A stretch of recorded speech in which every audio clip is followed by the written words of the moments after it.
देवरिया में जमीन विवाद में एक ही परिवार के 5 लोगों की हत्या हो गई है। जानते हैं क्यों हुई? 2014 में 8 बीघे के जमीन का मुकदमा शुरू हुआ। 8 बीघे जमीन प्रेमचंद यादव ने फर्जीवाड़े से लिखवा लिया। सत्यप्रकाश दुबे के भाई की जमीन थी। 2014 से मुकदमा शुरू हुआ। सत्यप्रकाश दुबे थानेदार के यहाँ, तहसीलदार के यहाँ, एसडीएम के यहाँ, डीएम के यहाँ, कमिश्नर के यहाँ, सबके यहाँ चिट्ठियां दे दे के थक गए कि हमारे भाई की जमीन इन्होंने फर्जीवाड़े से लिखवा लिया है। कुछ नहीं हुआ। सत्यप्रकाश दुबे मुख्यमंत्री कार्यालय पे जन सुनवाई के पोर्टल पे भी चिट्ठी लिखते रहे कि हमारी जमीन लिखवा लिया गया है। कुछ नहीं हुआ। लेखपाल आता था, बाकी पटवारी आते थे और इधर उधर करके चले जाते थे। इसलिए चले जाते थे कि जो प्रेम प्रकाश यादव था वो पॉलिटिशियन था, उसको सत्ता का थोड़ा आशीर्वाद प्राप्त था। 2014 में सरकार भी उसकी थी, उसी पार्टी का वो नेता था, उसी पार्टी से चुनाव भी जीत गया था। तो उसके खिलाफ न लेखपाल बोलता था, न पटवारी बोलता था, न एसडीएम बोलते थे, न एडीएम बोलते थे। सत्ता की उसकी हनक थी। 2017 के बाद सत्ता तो बदली, लेकिन इसके बावजूद भ्रष्टाचार तो खत्म हुआ नहीं। वो चूंकि पैसे वाला था, पैसे खिलाता रहता था। जब भी कोई जांच आती थी पैसा पकड़ा देता था, पैसे लेके चले जाते थे। अब उसके बाद एक ही परिवार के 5 लोगों की हत्या हो गई। इस हत्या के लिए कौन जिम्मेदार है? वो लेखपाल जिम्मेदार है जो भ्रष्ट था, पटवारी जिम्मेदार है जो भ्रष्ट था, या तहसीलदार जो जिम्मेदार है जो भ्रष्ट था, वो जो जांच नहीं कर रहे थे वो भ्रष्ट था, या वो जो मुकदमे की सुनवाई नहीं कर रहा था वो भ्रष्ट था। मैं बार बार कह रहा हूं, इस सड़ी हुई न्यायिक व्यवस्था के कारण, सड़े हुए कानून के कारण भारत में लाखों लोगों की हत्या हो रही है। अगर 1 घंटे के अंदर मुकदमा दर्ज हो गया होता, 1 महीने के अंदर जांच पूरी हो गई होती, 1 साल के अंदर मुकदमे का फैसला हो गया होता, तो 2014 में मुकदमा शुरू हुआ, 2015 में फैसला आ गया होता, ये मर्डर ही नहीं होता। ये मर्डर इसलिए हुआ है कि हमारी पुलिस व्यवस्था सड़ चुकी है, न्यायिक व्यवस्था सड़ चुकी है और पूरा तंत्र भ्रष्ट हो चुका है। आप केवल पैसा खिलाइए, किसी के नाम पे आधार बनवा लीजिए, पैसा खिलाइए, किसी के नाम पे राशन कार्ड बनवा लीजिए, पैसा खिलाइए और किसी की जमीन किसी के नाम करा लीजिए। तहसील तो भ्रष्टाचार के अड्डे बन चुके हैं। वहां पे सब कुछ फर्जी होता है। फर्जी फोटो खिंच जाती है, फर्जी साइन हो जाता है, फर्जी जमीन की रजिस्ट्री हो जाती है, फर्जी पूरा लेन देन हो, सब कुछ फर्जीवाड़ा होता है। आज भी 5 लोगों की हत्या हो गई है।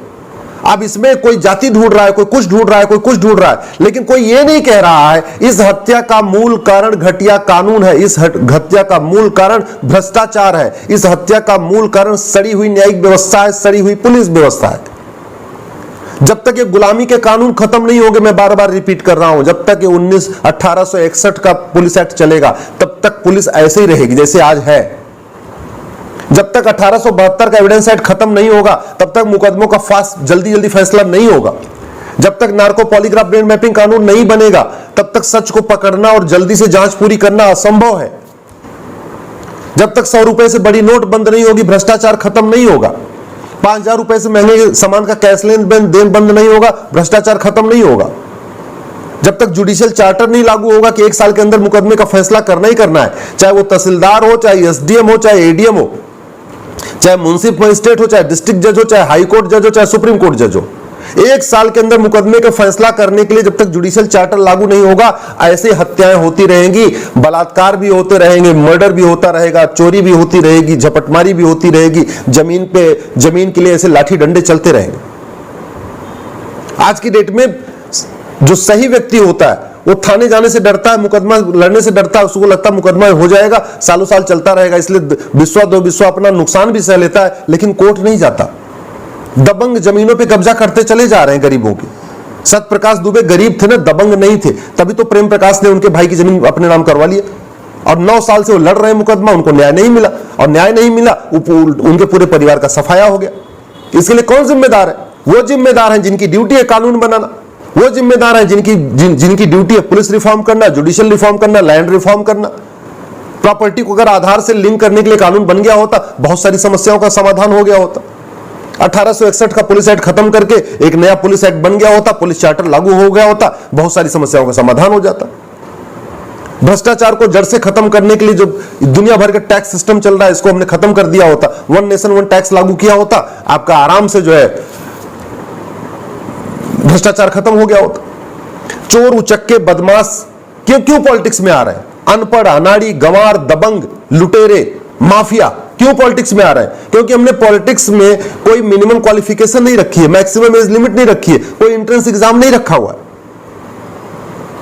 चपरासी बनने के लिए भी एग्जाम होता है, होमगार्ड बनने के लिए एग्जाम होता है, कांस्टेबल बनने के लिए एग्जाम होता है, बीएसएफ में सिपाही बनने के लिए एग्जाम होता है, बैंक में क्लर्क बनने के लिए एग्जाम होता है। लेकिन ग्राम प्रधान बनने के लिए, पार्षद बनने के लिए, बीडीसी मेंबर बनने के लिए कोई एग्जाम नहीं है। तो जितने गांव के लुच्चे लफंगे दबंग होते हैं, वो अपना गांव के लोगों को धमका के, लालच दे के, शराब पिला के, पैसा बांट के, कुछ करके कोई पार्षद बन जाता है, कोई प्रधान बन जाता है, कोई बीडीसी मेंबर बन जाता है। थोड़ा और पैसा आ जाता है, फॉर्च्यूनर वगैरह खरीद लेते हैं, उसके बाद फिर विधायक बन जाते हैं पैसे से टिकट खरीद के। इस व्यवस्था को बदलने की ड्यूटी किसकी है? मैं बार बार कह रहा हूं, तू मैं करने से, आरोप प्रत्यारोप करने से, नूरा कुश्ती करने से, बतौलेबाजी करने से, लच्छेदार भाषण देने से समाज में कोई बदलाव नहीं आएगा। सारी समस्याएं ज्यों की त्यों होती रहेंगी। घूसखोरी, जमाखोरी, मिलावटखोरी, कालाबाजारी, नशा तस्करी, मानव तस्करी, सोना तस्करी एज इट इज पहले भी हो रही थी, आज भी हो रही है।